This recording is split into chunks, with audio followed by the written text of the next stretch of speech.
probably one of the first ones to buy one of those things. As soon as I knew they were having the show, Yeah. encouraged the local show. Mm-hmm.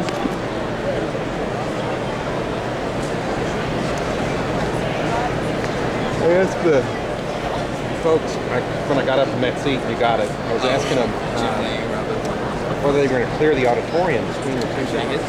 This is interesting because I kind of think they should throw everybody out and really start seating the next year. Why don't you get people that just squat? I could see it making everybody. I don't know about VIPs. Well, maybe not the VIPs. Yeah. Come back in first. Yeah, I got the picture. Shake you like everybody. They should. But they didn't know. I've been sitting in here since 10:30.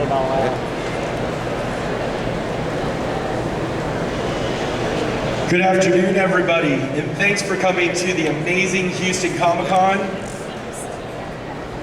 We still have some spots out here, so if you'd like to fill in the audience, we still have some great seats. Yesterday, they filled this whole place with their shows. But we're really excited that you are spending your weekend with us, Labor Day weekend with us, holiday weekend with us, at the first ever amazing Houston Comic-Con. The aisles are empty. That's right, I know. I'm as excited as you are. Yeah, I bet you more excited. I believe that Comic-Cons should be all about the comics, should be all about the creators, and it should be all about those cool things in pop culture that start and end with these books, with these characters, whether they're in video games or those cartoons that you saw right beforehand with the Deadpool appearing in the Spider-Man cartoon, whether it's in movies or anything else, it begins and ends with comics. And for me, my fandom in comics started with the headline guest that we have here at the show, and that's Rob Liefeld. He is the creator of, creator of Deadpool. Who here digs Deadpool? All right, yeah, we got a ton of hands showing digging Deadpool. We have an orange Deadpool right here in the back. We have red Deadpool right in the front. But what's great is that it's not just about Deadpool, it's about X-Force, it's about Cable, it's about Starting Image Comics, and this great body of work. So without further ado, we want to show you a video presentation. Enjoy.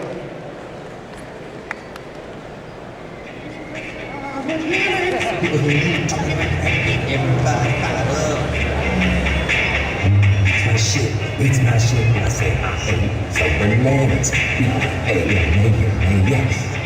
Oh, hello there. I bet you're wondering why the red suit.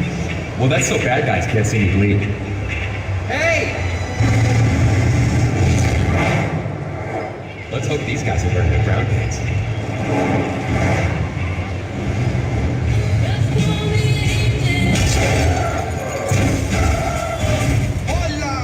Me llamo Vecina de la Muerta. There's no easy way to say this. I'm pregnant, Trevor.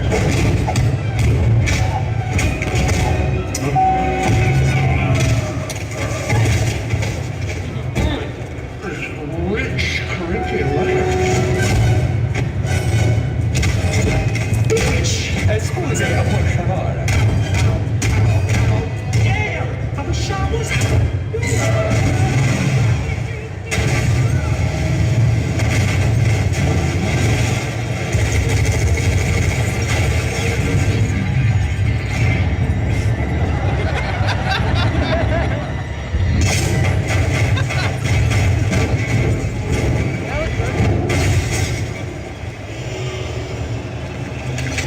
Rhymes the disease, meet the cure. Okay, not the cure, but more like a topical ointment that reduces swelling and itch. Hi, Tom! Oh, fuck me.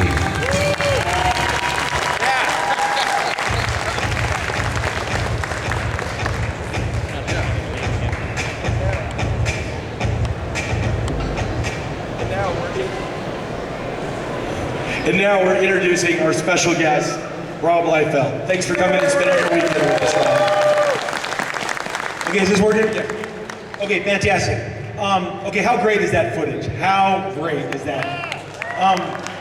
It's funny story about that. The director of Deadpool is named Tim Miller, and has this amazing facility in Southern California. It's kind of like Lucasfilm. I imagine what Lucasfilm was like when I was growing up. All these guys creating this amazing digital wizardry on all these computer stations. I'm just gonna take this out.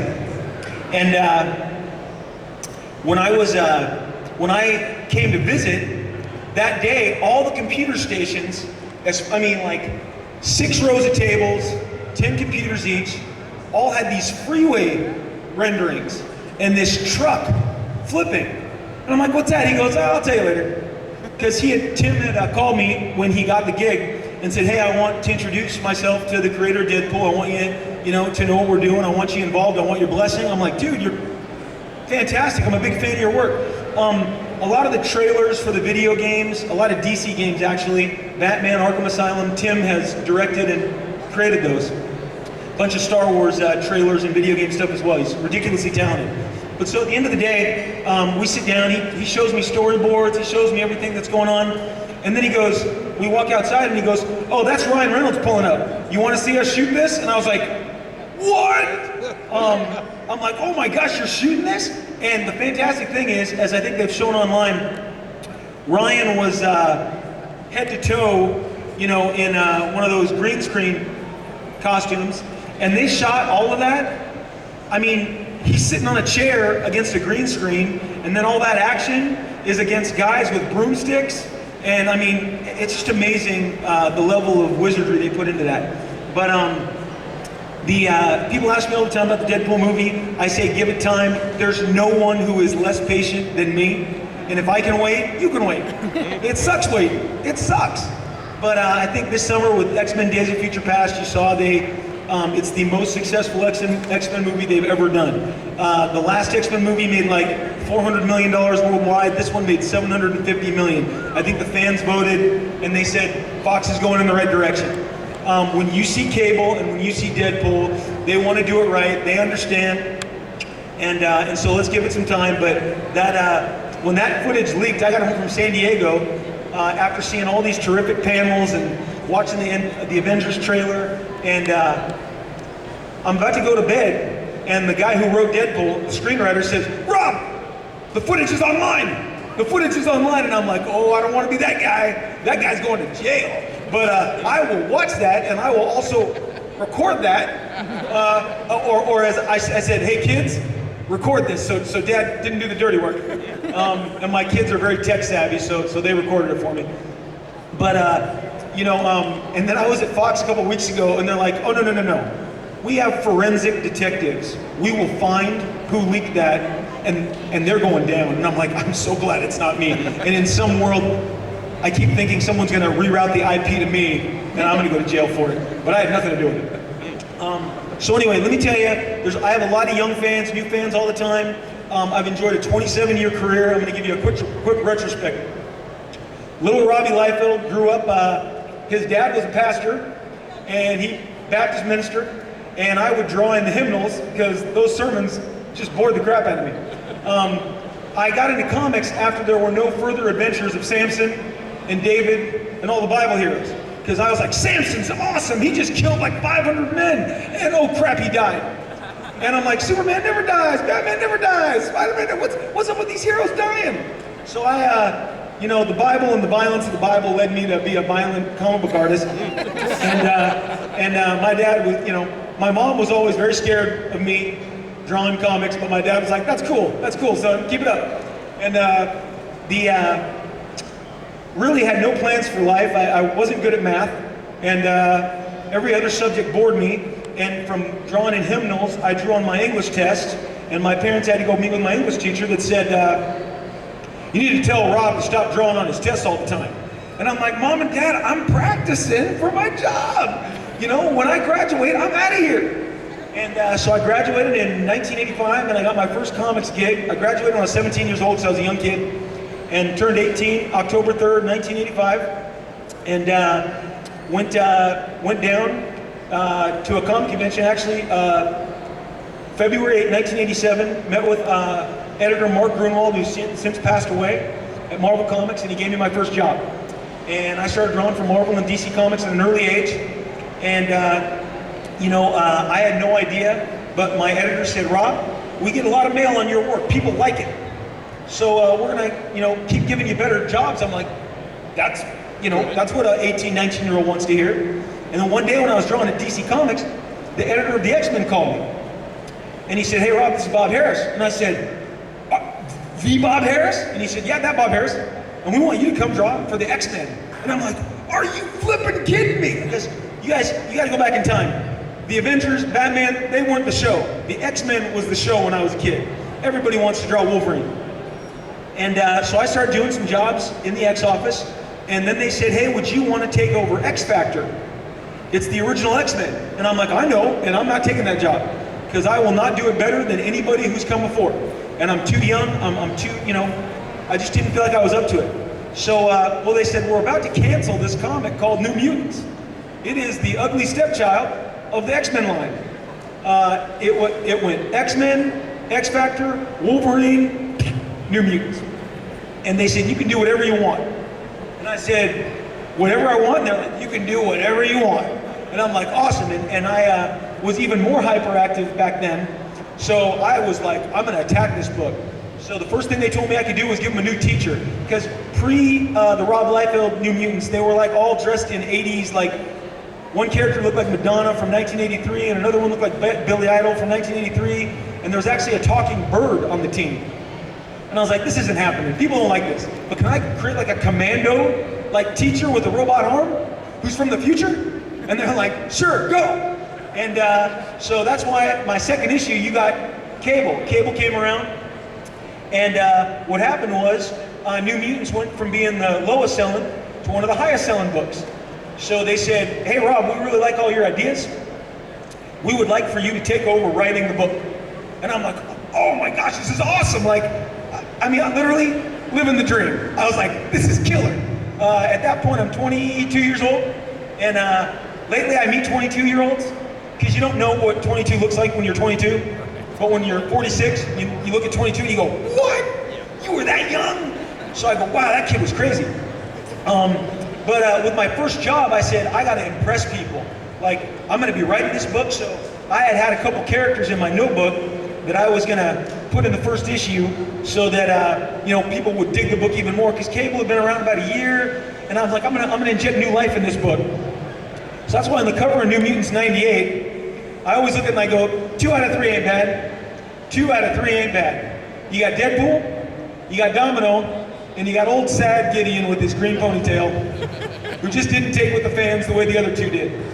But I was like, I'm coming on strong. I'm gonna create all these new characters. We're gonna make this X-Force. By that time I had told them, hey, maybe we don't call it the New Mutants anymore. Maybe we should call it the Executioners.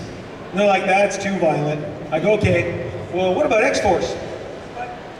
Let's run a copyright check on X-Force. I'm like, really? Somebody else has an X-Force? I mean, that didn't seem, I think they were just stalling me out. But they came back and they said, Rob, we've greenlit X-Force. But so I had 3 issues. By the time I took over the book, we were gonna transition it. And thank you to all you fans.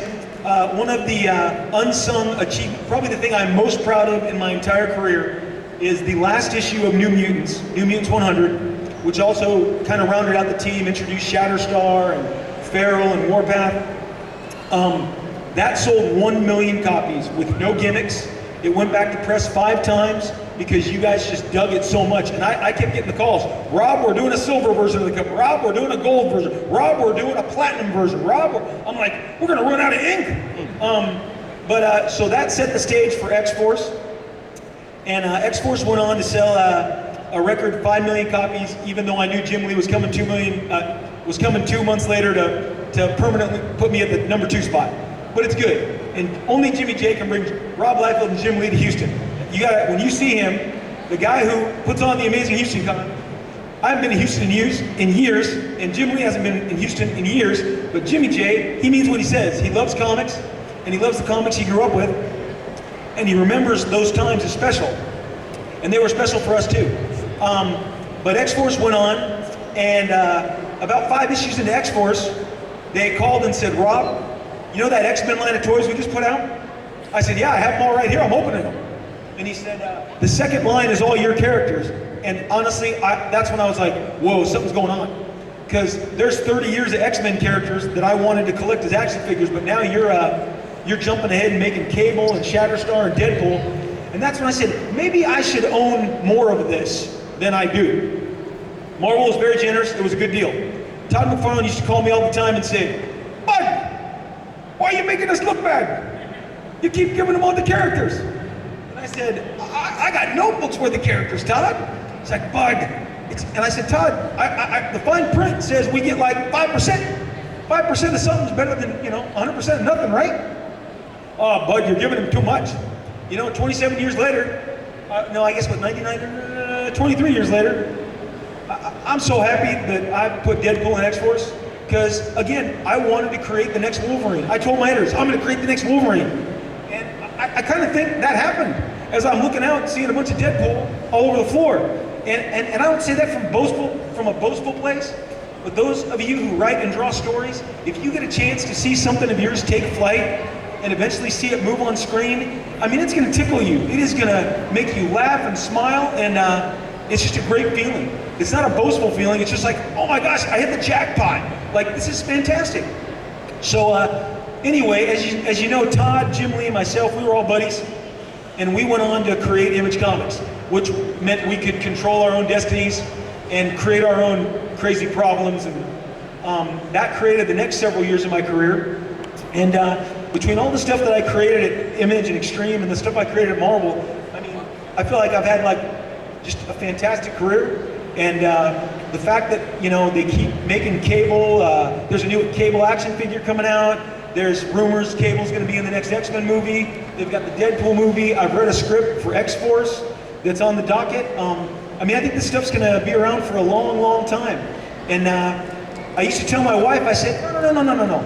Like, when we were watching the premiere of Spider-Man #1, 2002, and we'd see old Stan Lee walking the red carpet, I said, babe, we may be that old, but this stuff's all going to come to screen. And now I go, babe, actually, we are going to be that old. Like, I'm going to be in a walker going to the X-Force premiere, but it's going to happen. So what I usually do at this point, after I've introduced myself, is I just open it up to questions, because all you guys, whenever I used to go to panels and everyone would talk so long, I'd be like, I don't get a chance to ask my question. So, and a lot of you guys ask me the same questions over and over again. So what I like to do is just open it up to a Q&A. And like I said, I've been in comics for 27 years. I've seen a lot of crazy stuff. And my favorite story, I'll close with this before we go to questions, is I was drawing one night, and we were all buddies, and Todd had sold, the thing about Todd, Jim Lee, and myself, we were the last and the only guys to sell Millions comic. They tried afterwards. They tried to put acetate cell covers and die-cut silver holograms, none of those. We rode the wave of fan gratification and fan love. But I was talking to Todd one night, I go, hey Todd, orders for X-Force haven't come in yet. What do you think it's gonna do? Oh, Bud, nobody knows what an X-Force is. What's an X-Force? They know X-Men and Wolverine and they know Spidey. But if you get $1 million, you're not gonna outsell Spidey, okay? Let's get that straight. So you should just be happy with $1 million. Cut to orders for $5 million. You don't know how fast I called him. No. Ring, ring. Yeah, what's up? $5 million, baby! What? Click. So, anyway, that was a great age. We all pushed each other. If you guys have any questions, start raising your hands. I'll do the best to burn through them as fast as possible. Right there.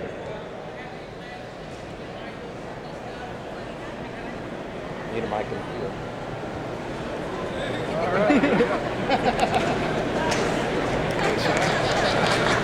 All right, buddy. We're gonna do this. There was a show called Donahue when I was a young kid, so we're gonna do this. Do you have any plans to do any My Little Pony material if they contact you because of the My Little Pony phenomenon with the Bronies and Pegasisters and all that? Let me tell you right now, IDW, I'm doing a bunch of covers for them, and my daughter is a My Little Pony fan, and I called them last week and said, let me do a My Little Pony cover. Because why not, right? Because nowadays, I look back and my kids love G.I. Joe and Transformers, and so that's why I do covers for those books, because it's like, they dig it. So I got 3 kids, 2 boys and a girl, so I guarantee you, My Little Pony, now the licensor may say, we hate Liefeld, and that'll kill all of it. But true story, I pissed off the teenage, there was an editor for DC Comics, only person I ever screamed at, because she was a jerk, and she runs the Teenage Mutant Ninja Turtles license, and she vetoed, no Liefeld. So sometimes you make mistakes. So I don't know. I'm gonna try. Who else? Who else has a question? I'll get to you, but I'm gonna get him first. What do we got? Stand up. Stand up. Come on. Let people see your hands and face. All right, what's going on? What's your question? Okay, my question is, as an artist, should I focus more on just putting energy on the page, or should I focus more on just my form and stuff like that? Okay, what do you think? I look at portfolios all the time. The number one thing, any artist, any aspiring artist in here, you got to tell a story. You have to tell a story. The one thing that I have banked on my whole life is I'm a good storyteller, flat out, end of story. And the guys who I emulated are good storytellers. A young lady brought me her portfolio last night. She draws magnificently. The tips I gave her were on storytelling. And you can't just do a fight scene. They want to see a guy behind the desk looking out the window, something flies by, takes his clothes off, has a costume, jumps out the window, and then start the fight. But tell a 3 to 4 page story, but don't cheat. You got to show those figures in motion. Don't turn the lights off and make it shadows. The editor will know that you're cheating. So do that after you've been in the business 10 years. When I was a kid, John Byrne was my favorite artist, and some of you guys are going to remember he did an issue of Alpha Flight where there was a snowstorm, and for 4 pages it was blank panels. Yep, I remember. Blank panels. You can go get it right. I think it's Alpha Flight 6. White, white, white, white, white, white, white, white, white, white. I'm like, that guy got paid for that, and then he bragged, I got paid for that. And I always tell my wife, I've never done the snowstorm, but I made you the lights out. Click, black, black, black, black, black, black, black, black, black. Turn the lights on page 4. Don't do that. You got to break in first. Okay. Question over here. Ready? What's your question? I was going to say, I feel like the Daniel Way Deadpool that he did was kind of like the Chris Claremont X-Men. I was wondering, what do you think of? I don't. Have you read his stuff at all? I have. Okay. Look, here's the deal. Fabian is my favorite Deadpool writer. I asked him, Scott Lobdell is at this convention, and Scott, Lobdell, and Fabian were both working in some capacity at Marvel at the time, and they were both like, Rob, let me do New Mutants, Rob, let me do X-Force, because I had to pick between a scripter. I liked them both. Sorry, Scott. I said, I'm going to say yes to you, Fabian. Here he comes. Oh, crap. You know it's true. You know it's true. Scott got the X-Men gig instead. We can't. That's close, me and Scotty. Scotty would be getting the Deadpool checks if I picked him. I'm sorry. You're welcome, Fabian, wherever you are. Okay, here's the deal. Yes, the thing is, the great thing is, they got Deadpool riding rainbows now and hopping on unicorns, and if that's your thing. They also have Deadpool killing Dracula, and then they got Deadpool fighting zombies, and then they got Deadpool fighting with X-Force. So what I tell people is they got a Deadpool for everyone now. I think they just throw a dart and go, Deadpool, on dope, and boom, let's do that next month. Deadpool underwater in Atlantis.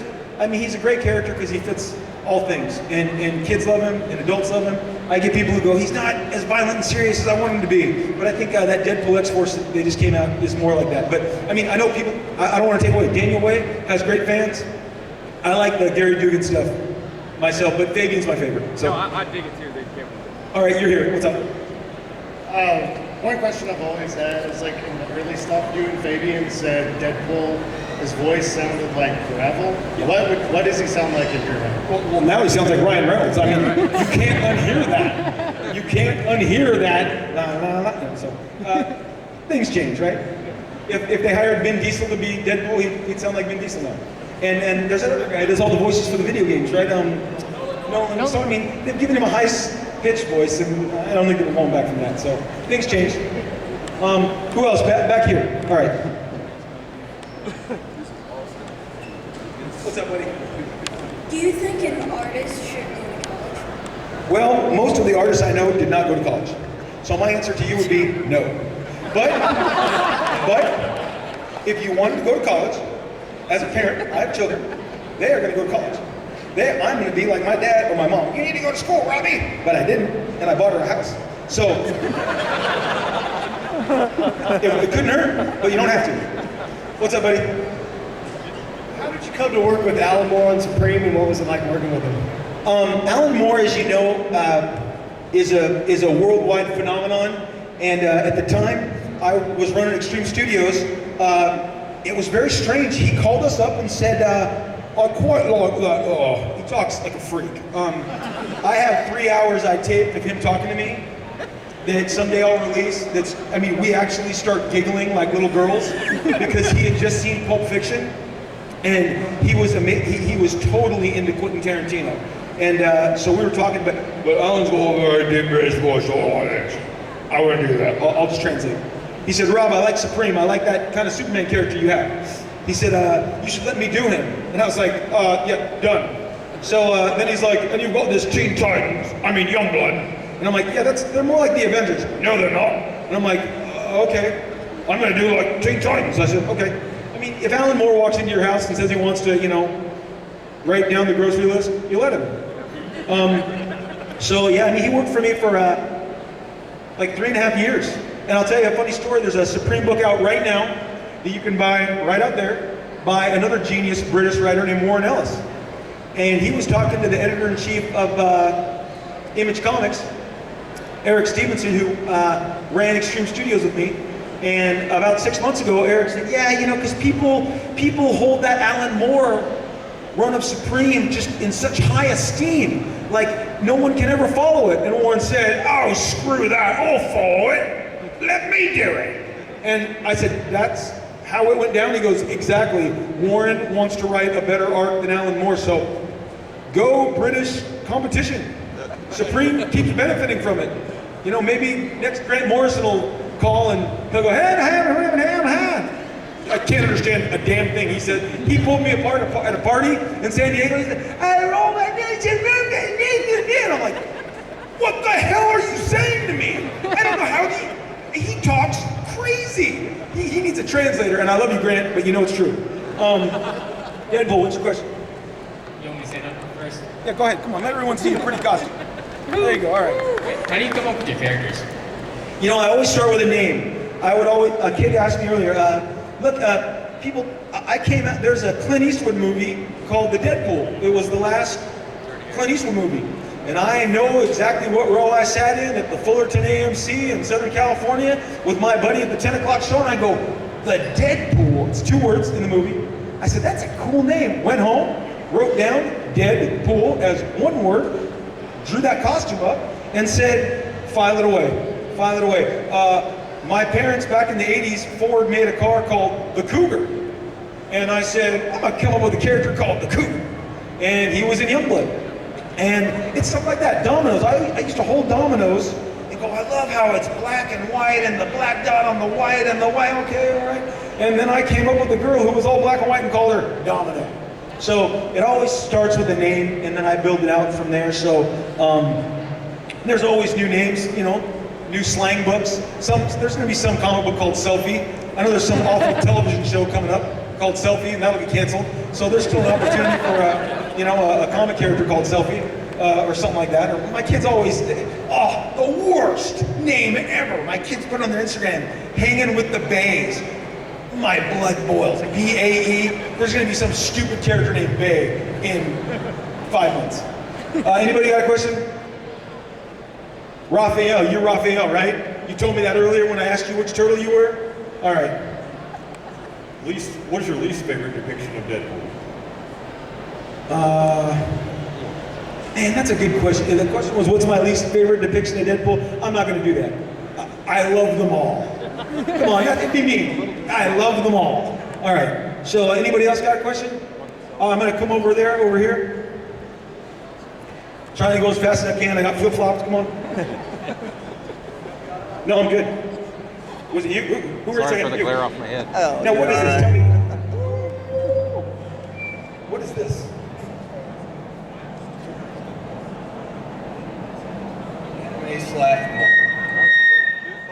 Okay, what's your question? Sorry.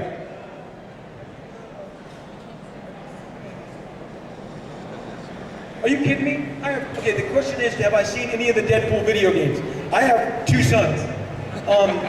and they only fight as Deadpool on the Viacom game. And the cool thing, you gotta understand, I knew Deadpool was cool, because here's the deal. You don't, as a father, go, hey son, I'm so cool, I created this bitchin' character. You don't say that crap. You just wait, and the way it came about the first time is, we were at San Diego, and my kids, 5 and at the time, no, 6 and 4, my 2 boys, and my daughter was 0. We were walking up and down the toy aisles, and my dad said, Dad, can I get this character? And I stopped and I go, is this a joke? Oh, yeah. Are there cameras on me? He wants the Deadpool action figure. I said, oh, yeah, let's get that. That's cool. Okay. And then I bought that. I'm like, yes, son! And so we get home, and he's like, playing with the Deadpool. And then I think the other son broke it, and he cried. Dad, we gotta get more Deadpool. All right, I get in the car, drove back, because I spoil my kids. And drove and bought him another Deadpool. And his friends came over, and so there's a Deadpool with one arm, and a Deadpool, a good one, and they'd fight. And he's like, Deadpool's so cool, Deadpool's so cool. Oh, that's good, that's good. I didn't ever say, oh, son, you're a father. I kind of enjoy it without the crap that Dad had anything to do with that. Then they got the Viacom game, because my sons are into video games, the Xbox and the PlayStation, and like I said, I spoil them, so I bought them both. And upstairs they're playing the Xbox, and they got the, what's it called? Capcom. And everybody comes over and always plays Deadpool. And then finally one guy was like, man, do you guys know who created Deadpool? And I literally was like, oh crap. And they're like, yeah, who's he? I wonder who he is. And I was like, Luke, come with me. I said, it's your dad. And but I'm gonna leave the room and go mow the lawn, and you tell your friends so they don't freak out. And the best part was my sons thought they were really good at playing Deadpool on Viacom. And Robert Kirkman comes down to the house often because we're buddies. And Kirkman said, so you got that new Capcom game? And I said, yeah. He's less, since he moved to LA, he's less Kentuckian. But this is back when he had more of a twang. He was like, I'll play it, kids. And he's like, all right, I'm gonna be Deadpool. And they're like, well, I'm a Deadpool. And Robert Kirkman kicked my kid's ass so bad, that fight was over. So then the other thing is they had that Deadpool R-rated raunchy game come out. I had to have it. But I don't play video games. I don't understand them at all. I watch my kids. And I told my wife, I said, I know it's R-rated, but come on.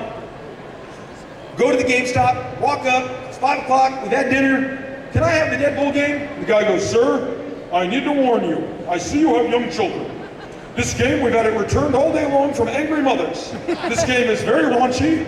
It has semi-sexual content. I said, shut up and give me the game. No, I said, shut up and give me the game. And then my son goes, my dad created Deadpool, just give him the game. Okay. So I said, he said, no you didn't. And I said, I'm not doing this with you, just let me buy the game. So I bought the game and I said, Google Rob Liefeld, I'll be in the car pulling out when you realize, okay. So we got home and my son played it. I'm like, okay, we're good. Okay, level 2, we're good. Okay, level 2, oh crap, turn off the game. When Deadpool reaches for the girl's breasts, my wife would kick my ass if she knew that happened. I said, okay, son, thank you for playing the game, and let me have the game, and let me lock up the game, and we played the Deadpool game, woo! So, the funniest thing was, the same week they came out with the R-rated raunchy Deadpool game that made moms mad, I got it, someday Marvel can explain this to me. Dear Marvel, what is the logic of putting out the R-rated Deadpool game on Tuesday, and airing Deadpool on Spider-Man on the Disney Channel on Sunday? There's an entire episode of Spider-Man dedicated to Deadpool.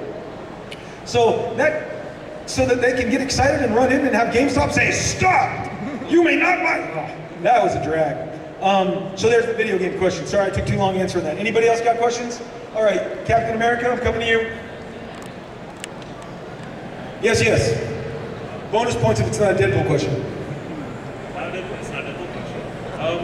I've noticed that making submissions now is kind of difficult. So how do you get noticed now and get your first work? Okay, I'll be honest, it's easier now to break into comics than ever before. If you have talent, you can broadcast it worldwide by doing this. A button, Instagram, Facebook. I have hired so many talented people from Facebook. Marvel and DC both have their portfolio reviews that they do, but if you're talented and you can get the world to see it, you're gonna get a job. But again, you gotta tell a story. Drawing a nice posed picture of someone, that's not gonna happen. Deadpool leading with a sword is not gonna get you a job. Deadpool fighting 10 ninjas on the side of a building and falling all the way to the street and getting hit by a car will get you a job. that kind of stuff. But I honestly now, DeviantArt, Facebook, Instagram, Twitter, dude. I've had people say, Life, look at my work, Twitter, boom. I'm like, hey, you're hired. That's happening. So, who else? I'll come over here. Thank you for being patient. What are we doing here? What's up? Did you have any input on the new Prophet? And if not, what's your thoughts on it? My input on the new Prophet is, yes, that's good. The new guys, here's the deal. Look what happened to me. I was hired to do New Mutants and X-Force, and they let me do whatever I wanted. You know, today's comics are different. Pretty much no one at Marvel that works there now worked there when we worked there. There's like 2 guys. But at that time it was like, let the creators run. Now, as you know, the comic books are more corporately owned, and they sit around and they have what I call harumph meetings. Harumph. What should we do next week? What should we do 6 months from now? What's our new crossover? How do we funnel everything through that? That bores me. Hire talented people and go. Make them do crazy things. I mean, Cable, Domino, Shatterstar, Warpath, Pharaoh, Deadpool, Stripe, that all fell out of my head. They benefited from me. When you see those products, they're making money. I also am very happy. But that was a good, thing that we did. Jim Lee, same thing. Nowadays, it's very much, let's just manage the portfolio we have. Let's not expand it. But when people come and work for me, I try and let them do their own thing. Brandon Graham, genius writer and artist, does a book for me called Prophet. There's 3 trade paperbacks, 3 volumes out there on the show floor. You should buy it. It's genius. He called me up. Hey, Rob, you know Bad Rock? That big rock character you created? Yeah, I'm going to turn him into a planet. Is that okay? Yes. He can tell you. And I think he was stunned, like, what's the deal? Liefeld never turns me down. I said, why would I hire you to manage you? I let you go. Warren Ellis, in the first Supreme that he wrote, there's a guy who may or may not be Supreme, walking on the beach with the girl, and he has the steel mask on. It's like on page 4 or 5, and she goes, why do you wear a mask? And he says, I don't wear a mask. I don't have a mask on. He clearly has a mask on. And I'm like, I love this book. What do you mean? I'm not wearing a mask. What? I'm like, this is genius work. I'm working with geniuses. Now, maybe another company would be like, we need to explain the origin of the mask. And we need to explain why this mask exists on his shoulders. And let him have fun. So, Image, independent books are more for fun. I've been working in comics 27 years. I don't want to be managed anymore. I just want to have fun, So, and I let creators do the same thing. So, any more questions? Right here? Are you from Frozen? Okay, I don't know. I can only see your thing. You're obviously a very successful character creator. How often do you think you create a character that you think is really good that doesn't become successful? Wow, good question. How often do I create a character that I think is going to be great that doesn't become successful? Well, there's Gideon, like I mentioned. I thought he was going to be a great villain. Not everything sticks. Not everything sticks. When I made my own studio, I created hundreds of characters, and to this day, let me tell you a story. In my long box last summer, in 1985, 1983, 1984, there was a comic book that I bought called Rocket Raccoon. And back then I bought triples of everything, triples, doubles. I got 4 Rocket Raccoons, and last summer, when I cracked the box in my garage, and it sang at me, oh! I'm like, oh crap! Because I knew they were making Guardians of the Galaxy, and I'm like, Rocket Raccoon is gonna be worth a lot of money. And like my retailer buddy said, Rob, 10 years ago, that's 30 cents. Today, $60 a pop. Rocket Raccoon has been around for 40 years, but 4 weeks ago, he became a global icon. So you never know what piece of charcoal is gonna end up being a diamond. You just don't. Groot, I go see Guardians of the Galaxy, like the rest of you, and I take my daughter, who I normally don't take to comic movies. I used to take her to Frozen or that awful Return to Oz animation that was out in May. Oh, worst thing ever. But I'm a dad. I'm like, hey, that was great, Livy. We love the Return to Oz horrible movie. But she goes, I'll go see Guardians, Dad. So we go as a whole family, and at the end, because I'm like, this is unlike anything my daughter's ever seen. Lights come on, I go, so Olivia, what'd you think? And she looked at me, and she's 10, and she goes, we are Groot. Awesome! Now, let me tell you, that tree did not have a bankability at all. in the last 50 years. And now everything grew, right? So everything you create has a chance. It's like Jim Carrey at the end of Dumb and Dumber. So you're saying I got a chance. So what's up, buddy? Are there any other characters that aren't yours that you would like to work on? Oh my gosh, yes, and they're all by companies that I wouldn't work for. So, understand that problem. you know, I didn't ask about the company. I'm old. I'm gonna be 47 this year. I'm cranky. I got 3 kids. I don't want people telling me, you know, this doesn't work, and we need to put lining on this guy's costume, and give them all, you know, high collars. I'm over that. I just want to do my own thing. But you know, But the character. If I could go back in time and draw everything Jack Kirby's drawn, yeah, sure. Like I said, IDW and Dynamite, I just did a Flash Gordon cover. My whole life, I have little Flash Gordon. Crossed it off the list. This year I did G.I. Joe. I did Walking Dead. Robert Kirkman called me up and said, hey dude, I need a cover for this convention I'm going to. You want to draw a cover to Walking Dead #1? I'm like, awesome! And I drew the crap out of those zombies. Because, I mean, unless Charlie Adler dies, no one else is ever drawing The Walking Dead. So you need a cover, you're good. But it's mostly the classics. Okay. You know, I would like to do the Star Wars characters. So maybe I should be nicer to Marvel. Boba Fett. What's up? When is the new Brigade coming out? I have a new book called Brigade that'll be out this fall. There was a Kickstarter for it. Thank you very much for offering it. The first issue will be free. So you can check it out, and it's got a bunch of the characters that I did from my Image Comics days, and hopefully you'll be entertained. I try and put a lot of energy on the page, and you know, a lot of new characters and new concepts, so hopefully you'll be entertained by it. Thank you for that. Who else has a question? What are we doing on time? Are they gonna kick me out? Quarter till. Quarter till, we got time, all right. Right over here. Quick origin question. Was Cable always going to be Nathan Christopher Charles Summers, or was that something that just happened? No, when I pitched Cable to Marvel Comics, I just said he's a time traveler. He's as smart as Reed Richards. He's got all these gizmos. He's makes all his own weapons. Wolverine cut off his arm. And the first time he and Wolverine meet in 94, 95, or 93, 94, Wolverine makes a reference that he cut Cable's arm off. But since then, you know, they made him Scott and Jean's son, and I mean, that's how it is. You know, bottom line, the character of Cable was generated by Rob Liefeld, and you know, my participation in it doesn't change. I mean, they could make him a cross-dressing, you know, serial killer, and he's still Cable. But yeah, for now, no, that wasn't the plan. The editor, they liked it. You know, eventually, they're not happy unless they can muck with stuff. So it's worked out. So who else? What area have I not frequented? I see him first. I'll go to you next. What's up? Second up Brigade and Young locations into TV, channel or CW. You know, you'll notice that pretty much the only superhero movies you see are Marvel and DC movies, and there's a reason for that. I do a lot of meetings in Hollywood. A lot of my friends are executives. They greenlight films.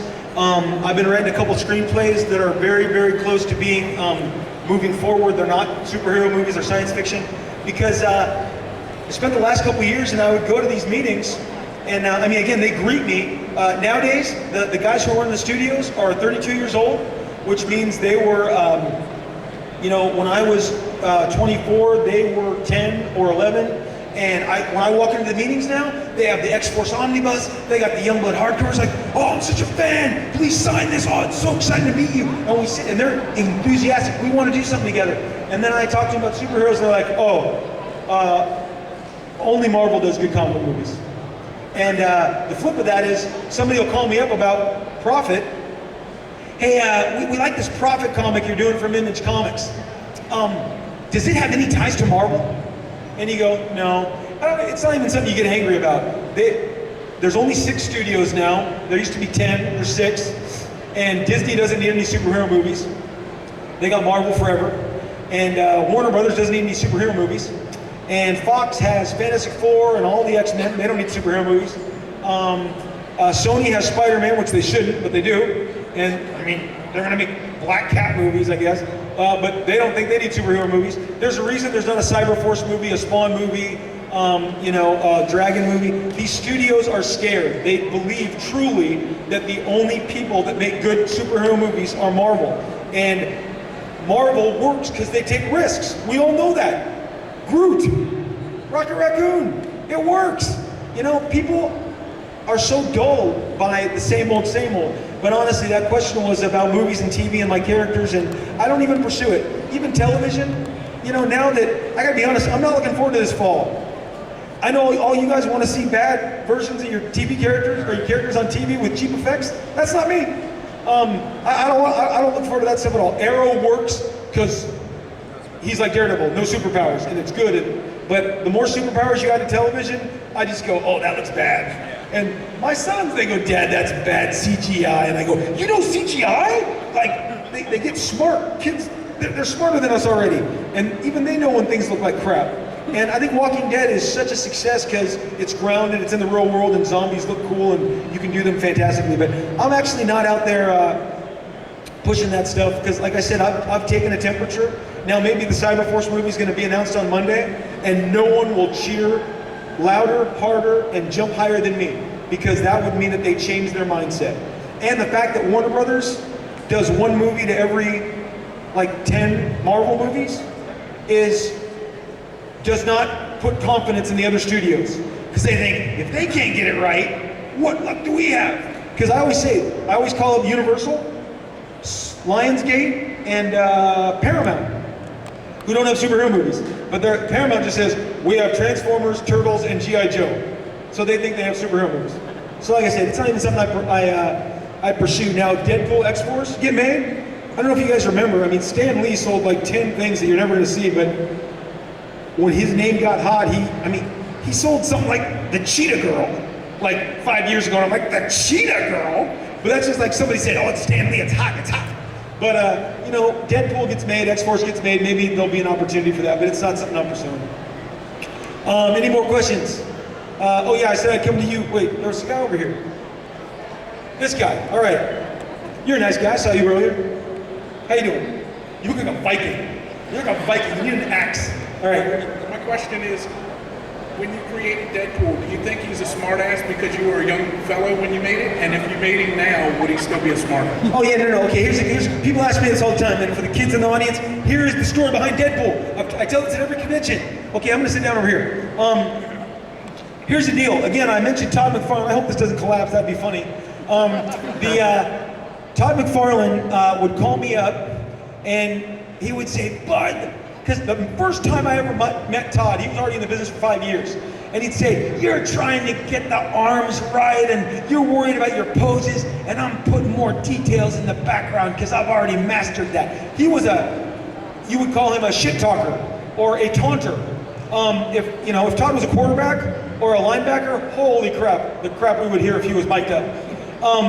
But he used to call me up when I was doing X-Force and New Mutants and go, buddy, I feel bad for you. You're drawing 7 teenagers with their faces, and you gotta line the eyes up and the nose and the mouth and the ears and draw the hair. In the meantime, I get to draw Spider-Man, which means I draw a big oval and some big eyes, and I'm done with the page. Done. And I'd be like, crap. And then I'd get like the next issue of Spider-Man. I'm like, there's that damn page he was talking about. That whole page is Spider-Man's face. The whole damn page is just one giant Spider-Man face. But he used to tell me, Bud, while you're drawing faces, I'm drawing webs. And so when they gave me the assignment, I'm like, here it comes, baby. I'm gonna stick it to Todd. I got my Deadpool name, and the Deadpool character is gonna look like Spider-Man. He's gonna be red, he's gonna be black, big black eyes, little white. I'm gonna get Todd. So I called up Todd, I said, my answer to your Spider-Man is coming, buddy. And you're not gonna be the only one that does the big oval with the big eyes. And a couple times I was like, awesome. There's a page where Deadpool's fighting Cable, and Cable's face is this big, and everything else is Deadpool, Deadpool, Deadpool. That page probably took me an hour. So I got what Todd was saying. Because masked characters are cool. And that was, the whole idea was when I pitched him to Marvel, because they always needed a justification. I said, this is bad Spider-Man with swords and guns. And I even said to Todd, I said, my Spider-Man has guns and katanas. So let's see how that works out. And it worked out okay. But the whole idea, and Fabian and I talked, he'd be a smartass, a bounty hunter, a mercenary.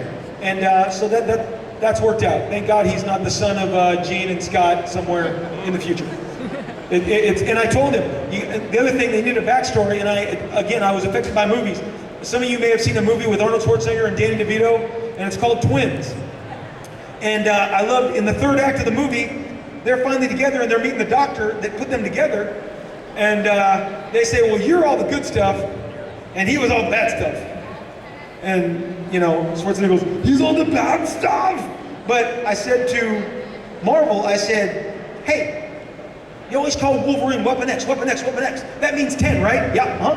They confirmed that, okay. I said, have we ever seen Weapon 1 through 9? No. I said, Deadpool's Weapon 9. He's the last one before they got it right. So he looks like crap. Like, he's messed up and he's pissed. And they're like, Rob, that's genius. I'm like, well, you called him Weapon X for a long time, so I'll be the first one to walk through that door. Weapon 9.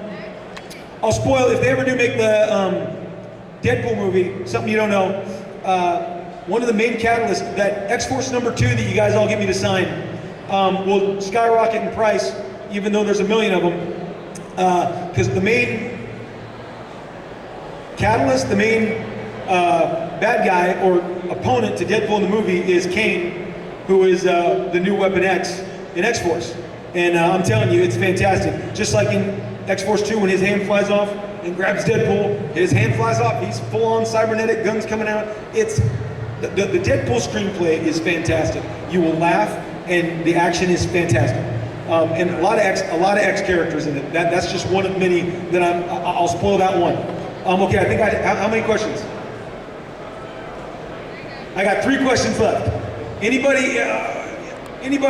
I'll just go to you. Your arm's up. I'm drawn to you. Yes. Is the screenplay for